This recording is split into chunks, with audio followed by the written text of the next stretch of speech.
5, Bene. 4, 3, 2.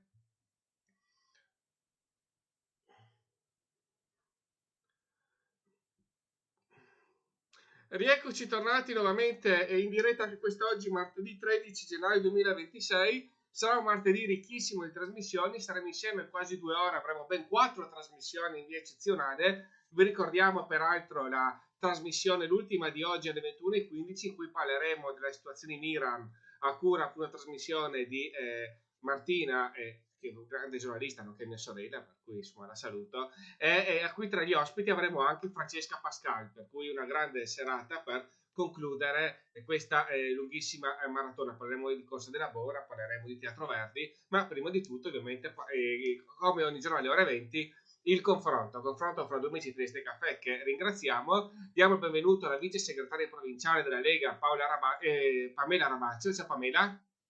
Ciao a tutti. E invece al portavoce, coordinatore provinciale, poi vedete voi cosa preferite, del Movimento 5 Stelle Trieste, Paolo Meni. Sono più e due, così non sbaglio. Coordinatore. Ho detto giusto, sapevo. Buonasera. Comunque andava, Buonasera a tutti. azzeccavo. Benissimo, quindi benvenuti a tutti e cominciamo subito, abbiamo tanti temi. Paolo, cominciamo con te ovviamente per le nostre solite regole di ingaggio. Sono stati giorni particolarmente di fermento in giunta tra accuse reciproche, pubbliche, risposte, ripicche, interventi poi del presidente Federica, quindi tra sia dal punto di vista attacchi lavorativi che personali, e poi anche in mezzo alla questione della cabinovia, c'è stato molto fermento in giunta. Paolo, continuando così l'amministrazione rischia di cadere prima di giugno 2027 o secondo te comunque andrà a scadenza naturale? Ma intanto secondo me va detto che effettivamente è partita la campagna elettorale tra le forze di centrodestra, probabilmente lanciata da quell'intervista che Bertoli ha rilasciato al quotidiano Il Piccolo.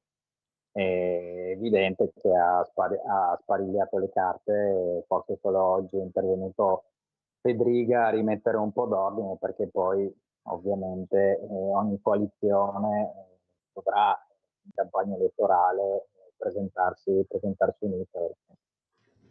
Fare quello che ha fatto Bertoli non conviene sicuramente al centrodestra e ci ha lanciato più di qualche assist. Detto questo, non credo che poi ci siano i tempi tecnici per andare a votare prima della primavera del 2027. Non credo poi che Di Piazza e i suoi assessori e comunque la maggioranza del centrodestra voglia rischiare di andare a votare qualche mese prima, essendo ovviamente l'autunno di quest'anno, avere una campagna elettorale in piena estate credo che non sia la volontà del centrodestra. Sicuramente quanto è successo è una resa dei conti all'interno della maggioranza, e si sapeva che c'erano delle tensioni, però non credo che andremo ad elezioni anticipate. Pamela, ovviamente la Lega in questo caso è grande protagonista, sia per aver messo benzina sul fuoco, vedi Everest Bertoli, sia per aver messo poi acqua nel fuoco, ovvero il presidente Federica. Beh, chiaramente la domanda tua è collegata a quanto abbiamo letto sulla stampa in questi giorni. Non sta a me né giustificare né bacchettare l'operato, diciamo, delle 3 persone che sono state citate sull'articolo. Però tu sei vice segretaria, dunque avresti anche Sì, una sì, delle poche sì. che potresti intervenire come autorità, diciamo, preposta di partito. Sì, volevo fare un discorso un po' diverso e più ampio rispetto alla domanda, ovvero secondo me, come appunto diceva Paolo, non cadrà, ma non per i motivi per i quali ha detto lui, per motivi tecnici, ma proprio perché non c'è l'interesse a far cadere nulla. E soprattutto io credo che questi screzi siano nati dalla pressione che c'è in giunta. Per quale motivo? Sono tutte delle persone che stanno dando veramente tanto e il programma era molto ampio, molto è stato fatto e si vorrebbe far di più. E purtroppo oggi come oggi non è facile fare il politico, perché il mondo è cambiato totalmente, è molto dinamico, si richiede sempre di più al politico, perché bisogna avere conoscenza, essere sempre disponibile, le dinamiche cambiano, per cui da questo punto di vista posso capire la difficoltà che stanno affrontando. I toni sicuramente possono essere più tranquilli rispetto a quello che abbiamo visto, però sottolineo la difficoltà di ricoprire determinati ruoli. Per cui, come abbiamo visto anche sui social di oggi, tutto sta rientrando, nel senso che il sindaco, come al solito, fa in maniera egregia il suo ruolo, gestisce la sua giunta, quindi problemi di caduta assolutamente non ce ne saranno. Ci sono delle frizioni, voglio leggerle in senso positivo, quindi il bicchiere è mezzo pieno, dove tutti veramente cercano di dare il massimo, però si sa la coperta è quella per cui se tiri da una parte scontenti uno, tiri dall'altro scontenti l'altro. Quello che posso dire, come dicevi prima, in virtù del mio ruolo è sempre cercare il dialogo in tutte le occasioni possibili. Paolo, la risposta è Ma poi anche se in questo caso il centro-sinistra potrebbero approfittarne come? Oppure se le date delle elezioni è troppo in là. Ma c'è molto nervosismo nel centrodestra, secondo me, perché non si sono raggiunti gli obiettivi che si erano prefissi ed è evidente sotto gli occhi di tutti quello che sta succedendo nella nostra città. Si sono incaponiti in un progetto che non sta in piedi come quello dell'Eurovia, per il quale appunto c'è stata la maggior tensione in giunta in questi mesi. Anche altri aspetti ovviamente fanno pensare che ci sia stato appunto nervosismo perché la scorsa campagna elettorale si è giocato molto sul tema della sicurezza e gli effetti, i non effetti su questo tema in città sono evidenti perché la situazione sta peggiorando, le altre opere pubbliche molte sono incompiute, vediamo la piscina terapeutica o l'anno e mezzo di stop all'asilo nido di Roiano. E quindi questo ha creato un certo nervosismo e quindi si è aperta la battaglia tra i principali attori del centrodestra. Noi credo che saremo pronti sicuramente, abbiamo iniziato un percorso di coalizione, la prima volta dopo tanto tempo che il centro-sinistra tenta di presentarsi unito in coalizione, quindi non è che possiamo avere un vantaggio perché il nostro lavoro si è iniziato in Consiglio Comunale nel 2021, lavorando assieme tra forze di opposizione, ma stiamo lavorando per preparare un programma e poi per trovare un candidato. Quindi non ci sarebbe nessun vantaggio, ma più che altro se ci fosse una crisi di giunta del centrodestra non ne beneficerebbe la città perché ci sarebbe ovviamente una vacazio fino alle prossime elezioni e questo la città non può permetterselo. E Pamela, invece anche tu la replica, ovviamente la domanda è opposta, ovvero se il centrodestra in virtù delle prossime elezioni rischia di, diciamo, qualcosa in virtù di questi scontri che sono stati questi giorni. Ma sicuramente in virtù di quello che è accaduto e che accadrà fino a quando verranno depositate le liste, è un divenire, non dico quotidiano, però è una storia ancora da scrivere.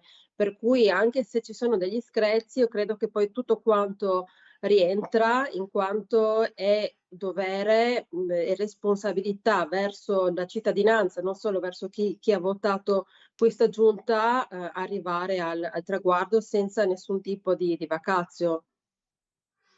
Benissimo, continuiamo ovviamente con il secondo tema.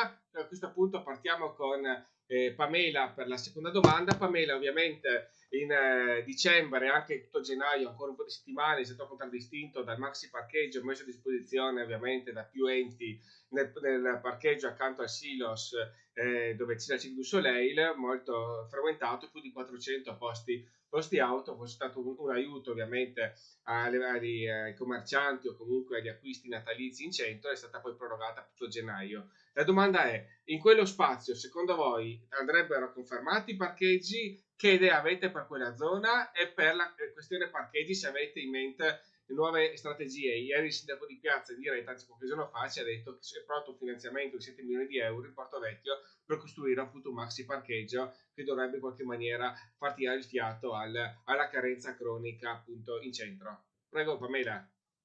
Allora, potrei fare una battuta. Durante l'impero asburgico, l'ex silos venivano stoccati materiali alimentari, adesso stocchiamo le macchine. Allora, sicuramente abbiamo visto che fino a fine di questo mese lo spazio sarà dedicato ad un parcheggio che ha avuto anche molto successo. Chiaramente un progetto futuro va valutato non per il valore suo, ma in un contesto più ampio.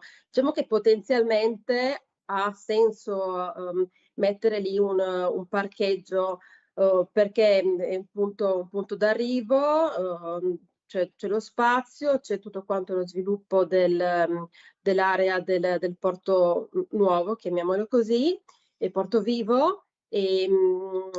C'è un proprietario, c'è anche il comune che comunque cerca di dialogare per valutare tutte quante le politiche da integrare anche con gli altri futuri parcheggi.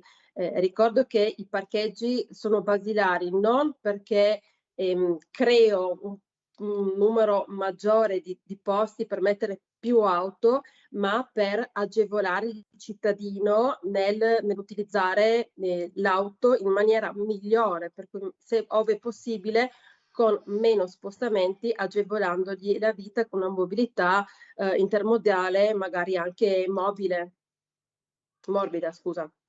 Prego Paolo. Sì, ho sentito quello che diceva il sindaco qualche giorno fa da voi, però ho alcune obiezioni. Lui ogni tanto, ogni 3-4 anni, tira fuori la questione del ring, facciamo un ring in centro e pedonalizziamo tutto. La prima proposta l'aveva fatta nel 2001, ricordo che era contenuta nel programma elettorale e non ha mai realizzato nulla, pur essendo sindaco da quanti anni, tranne la parentesi con il Tosolini. E quindi ci credo poco a una volontà effettiva su questo tema. Dico il ring perché ovviamente pensare a una nuova mobilità per Trieste si collega anche ovviamente al discorso dei parcheggi. Indicativamente nella nostra città, nel centro della nostra città, mancano dai 3.000 ai 5.000 parcheggi ed è chiaro che è necessario prestare parcheggi in struttura perché ovviamente in una struttura riesci a condensare più posti macchina rispetto ai parcheggi a raso, cioè a strada, e è necessario appunto progettarli, ma ci vuole ovviamente tempo. Negli ultimi anni poco è stato fatto. Il silos non può essere una soluzione definitiva, soprattutto perché non è di proprietà del comune, ma di proprietà di Coppa Alleanza, che probabilmente non credo che, anche se è da molti anni che non riesce a realizzare un progetto su quell'area, non credo che questo sarà un parcheggio. È necessario avere sì un parcheggio in zona, diciamo, in zona Silos, in zona Porto Vecchio, che è un punto di accesso della città vicino alla stazione. Un altro sicuramente, questa volta sono d'accordo con il sindaco, in zona Campomarzio, che è l'altra estremità, e poi bisogna realizzare delle politiche per fare in modo che triestini e turisti e persone che vengono in giornata nella nostra città lasciano le macchine in quelle strutture, fare in modo che poi quelle strutture non restino vuote, deserte, come per esempio il parcheggio che è già presente in stazione, quelle delle stazioni dei bus, che molto spesso è vuoto, quindi bisogna anche non solo realizzare i parcheggi, ma anche incentivare l'utilizzo. E questo si fa, per esempio, con politiche di parcheggia l'auto e ti regalo il biglietto per prendere l'autobus e arrivare in centro. Ecco, è tutta una questione molto, molto complessa che va studiata. Noto che dall'ultimo piano del traffico, che se non ricordo male era amministrazione Cosolini, poi nulla è stato attuato, quindi bisogna pianificare e poi realizzare il percorso Cosolini. Pamela, per le repliche, prego. Allora, sicuramente l'atto finale è un atto politico, però per quanto riguarda il piano parcheggi è un documento che va studiato a monte da un team interdisciplinare di tecnici che deve riuscire a fare una progettazione prendendo in considerazione tutti quanti gli aspetti della vita della città, per cui commercio, il trasporto magari anche di persone disabili che hanno o delle necessità diverse, i ragazzi che vanno a scuola, i flussi turistici che come abbiamo visto stanno cambiando in maniera notevole negli ultimi anni, per cui dobbiamo prendere in considerazione la riduzione del traffico, del caos. Il piano deve anche saper migliorare la vivibilità umana, sostenere il commercio e i servizi, favorire una mobilità sostenibile dove è possibile, per cui lì sicuramente anche qualche intuizione politica come il park and ride che era stata fatta in passato, e anche trovare una soluzione di equità tra residenti e visitatori, per cui sicuramente è un documento programmatico che porta via tanto tempo, sia per programmarlo e poi per ottimizzare tutte quante le opere, per cui dal momento che vado a studiarlo al momento che l'opera è finita, in quel momento devo riuscire a esplicitare l'esigenza della città. Non è una cosa facile, ma gli uffici ci stanno lavorando e sicuramente avremo a breve dei benefici, per esempio per quanto riguarda anche la mobilità con il trasporto pubblico.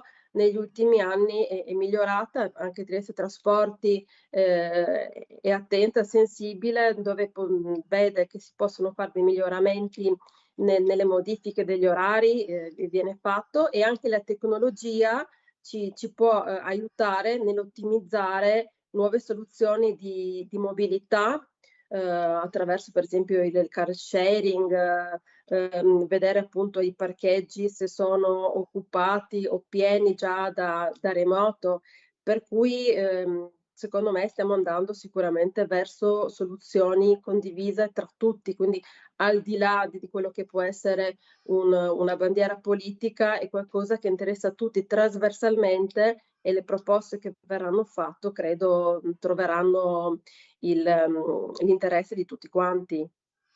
Paolo. No, no, ma sono d'accordo anche sull'aspetto tecnologico, sulle modalità, su situazioni come il park and ride oppure il park il biglietto del bus.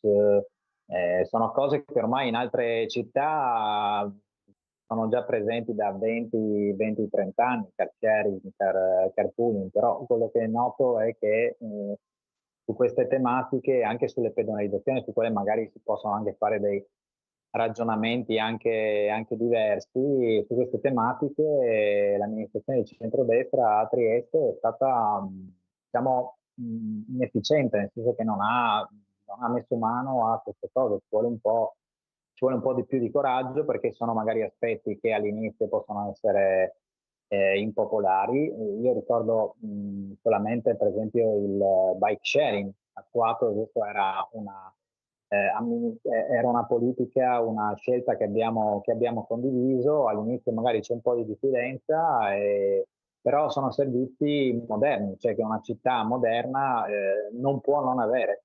Però siamo indietro, come dicevo prima, la proposta dell'autobus che fa l'autobus circolare, no? Che gira intorno alle le principali vie del centro di Trieste, come in tante città europee, è una proposta che ha più di 25 anni e non si è riuscita, di piazza l'amministrazione del centro-destra non è riuscita a farla, quindi ho qualche dubbio sull'effettiva volontà, ecco, mentre altre cose sono fatte, queste sulla mobilità sostenibile e sull'interscambio modale nel tipo di muoversi siamo molto indietro, su questo bisogna lavorare. Bravissimi, siete stati praticamente asburgici con i tempi quasi a secondo, per cui vi chiamerò ancora in coppia perché siete una certezza per finire puntualissimi con le nostre trasmissioni. Ovviamente, per concludere, come sempre il borsellino del candidato sindaco aggiornato, per cui vediamo un po' come la situazione attuale oggi, e se quindi secondo voi oggi, 13 gennaio 2026, e quindi parte Paolo e poi Pamela. Chi è il candidato sindaco favorito? Per Paolo per il centrodestra e Pamela per il centrosinistra. Paola, oggi? Oggi salgono le quotazioni, direi, sia di Bertoli e di Polidori, quindi un candidato di lista. Quindi Non so se la Bertoli vedranno loro. Quindi La Bertoli vedranno Polidori. loro. Sono dichiarazioni loro. Sì, no, aspetta, Bertoli Polidori, perfetto. Pamela? Polidori sicuramente. Centrosinistra? Seguo l'indicazione del sindaco, un imprenditore di sinistra, ecco, direi il profilo più che il nome, se mi autorizzi il profilo, un imprenditore di sinistra, quindi farebbe bene un imprenditore. Perfetto, per cui insomma un po' come il 2001 quando era Pacorini. Sì, ma insomma, magari qualcuno più giovane Sì, beh, certo. anche, magari un nome di qualcuno che già mastica politica ma che ancora non è conosciuto ai più, ecco, una new entry, chissà. Ma tu hai già qualche nome in mente? No, non saprei, così, Benissimo. un'apertura, un Va benissimo, profilo. allora lasciamo all'immaginazione del nostro pubblico di trovare questi identikit. Ha dato diverse indicazioni, vediamo un po' se diciamo se i nostri lettori hanno qualche idea, quindi vediamo un po' cosa emerge. Ringraziamo per essere state con noi Pamela Rabaccio, vice segretaria provinciale della Lega, Paolo Menis, coordinatore provinciale del Movimento 5 Stelle, e noi ci vediamo fra un minuto per parlare di Corsa della Bora. A tra poco! Grazie per